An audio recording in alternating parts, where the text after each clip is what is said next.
উনি বিশাল বেটা, সফল। ওনার 3 ফুট বিদেশ, বাইক বিল্ডিং করে ফেলেছে, ফার্নিচার সব কিনা হয়ে গেছে, বাজার সদাই করে আরামসে খাইতেছে।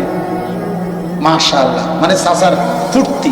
দুনিয়াতে যে জন্য আসছিলাম, আমার দুনিয়াতে আসা সার্থক।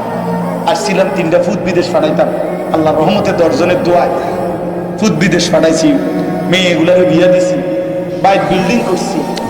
এটা বুঝাই যায়, আন্দাজ করা যায়। আপনি বলতে হবে, এটা এমনিতে অনুভব করা যায়। এই জন্য আমি আপনাদের কাছে অনুরোধ করছি, মুরব্বীরাও, জওয়ানেরাও, মা বোনরাও, সবাই মিলে আপনারা আগে এই কথাটা, আজকে একদিনের ওয়াজের জন্য না, বাস এই কথাটা দিলের মধ্যে আগে আনেন যে বাস্তবিক অর্থে আমরা মুসলমান, আমরা মুমিন। আমাদের জন্য আমাদের কোরআনী আদর্শ, আমাদের রসুলের জিন্দেগি আমাদের আদর্শ।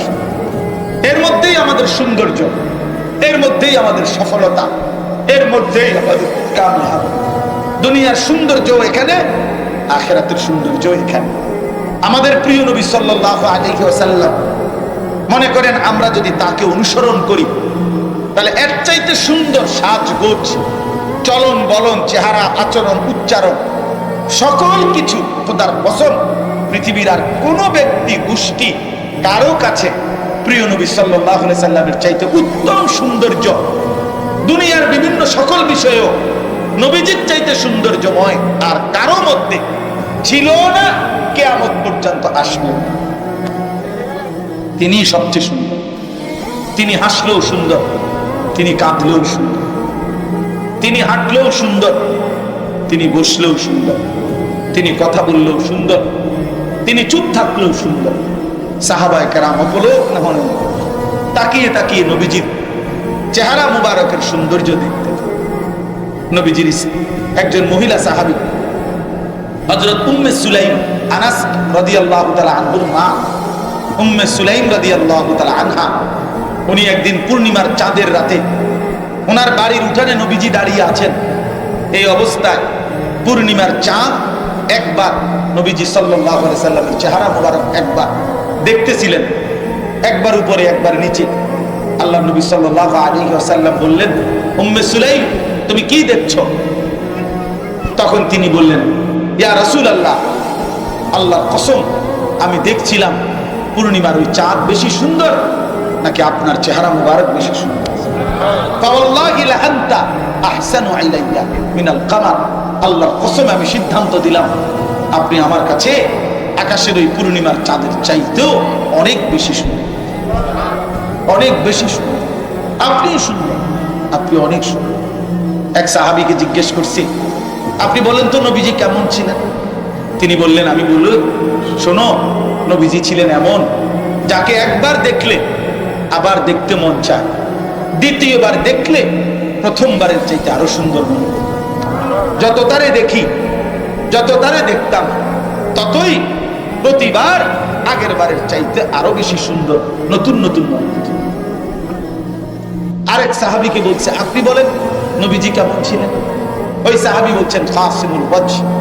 তিনি বলেন, শুনো, নবীজি সাল্লাল্লাহু আলাইহি সাল্লাম এমন ছিলেন যার প্রত্যেকটা অঙ্গ আলাদা আলাদা যদি দেখো তাইলেও সবচেয়ে শ্রেষ্ঠ সুন্দর, আবার সারা দেহ মুবারক একসাথে দেখলেও সবচেয়ে শ্রেষ্ঠ সুন্দর। প্রতি অঙ্গেও তিনি সেরা, সারা অঙ্গেও তিনি সেরা। তার চোখও সেরা, নাকও সেরা, তার হাসিও সেরা, তার কান্নাও সেরা, আবার তার পুরা দেহ, পুরা অবয়ব, সেটাও সবচেয়ে সুন্দর।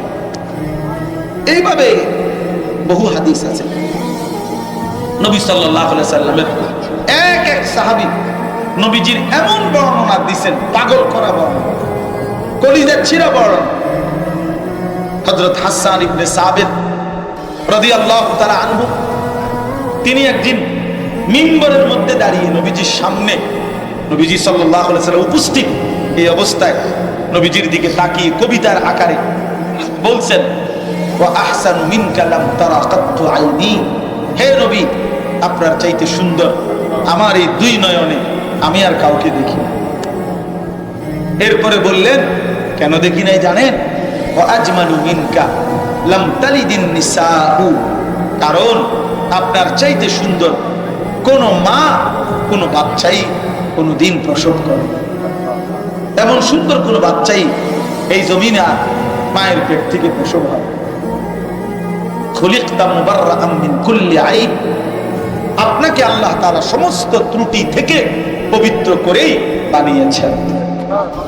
কাআন্নাকা কাদ খুলিকতা কামা তাশাউ, এটার অর্থ তো আরো সুন্দর। তিনি বলেন যেন আল্লাহ আপনাকে বানিয়েছেন আপনার মনের মতো করে। এই কথার দুই অর্থ, হয় আল্লাহ নিজে মনের মতো করে আপনাকে সাজিয়েছেন, অথবা যেন আপনাকে সাথে নিয়ে আপনাকে সাজিয়েছেন।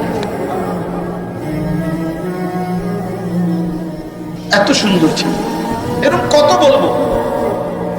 সাহাবায়ে কেরামের বর্ণনা, সাহাবায়ে কেরাম কাছে থেকে নবীজিকে দেখছে।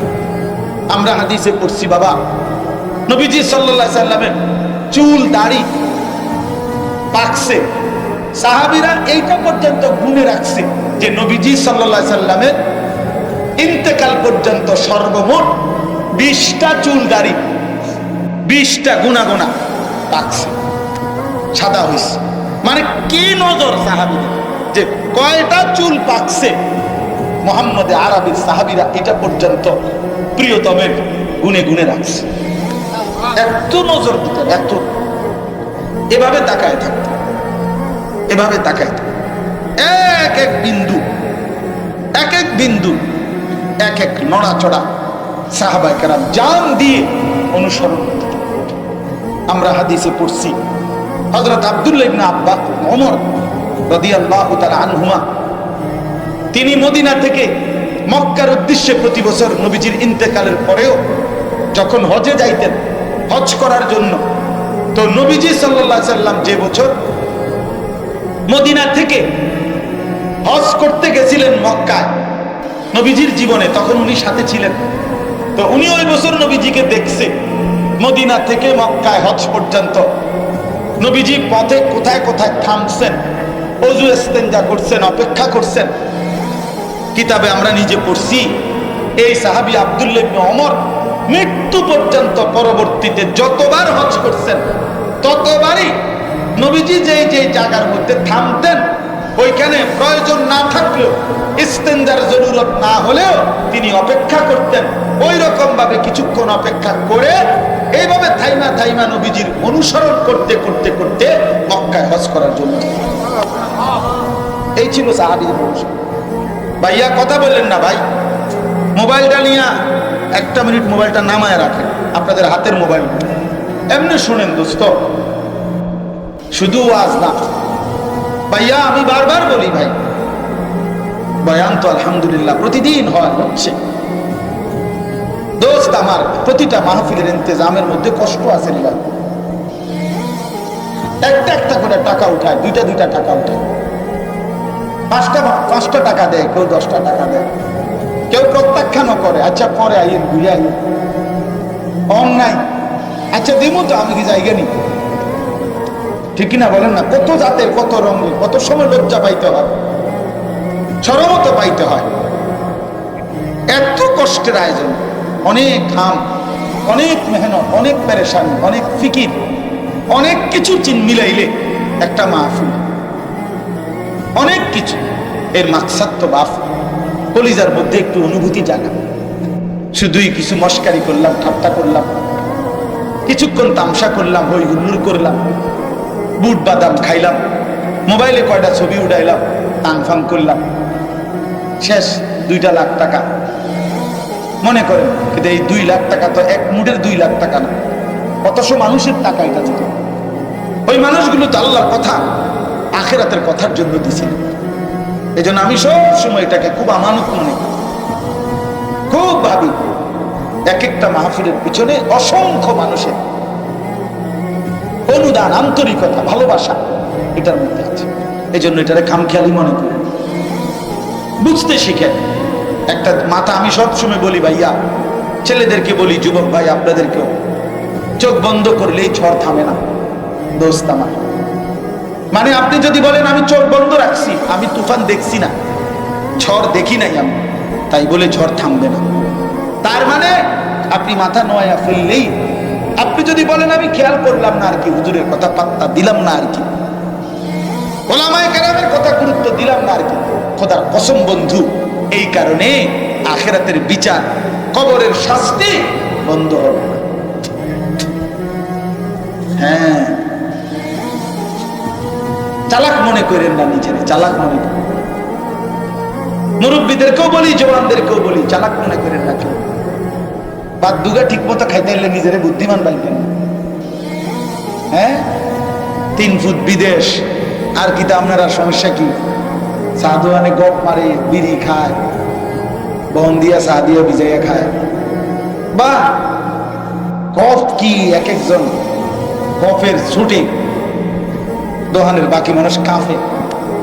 উনি বিশাল বেটা, সফল উনি, ওনার 3 ফুট বিদেশ, বাইক বিল্ডিং করে ফেলেছে, ফার্নিচার সব কিনা হয়ে গেছে, বাজার সদাই করে আরামসে খাইতেছে, মাশাআল্লাহ। মানে চাচার ফুর্তি।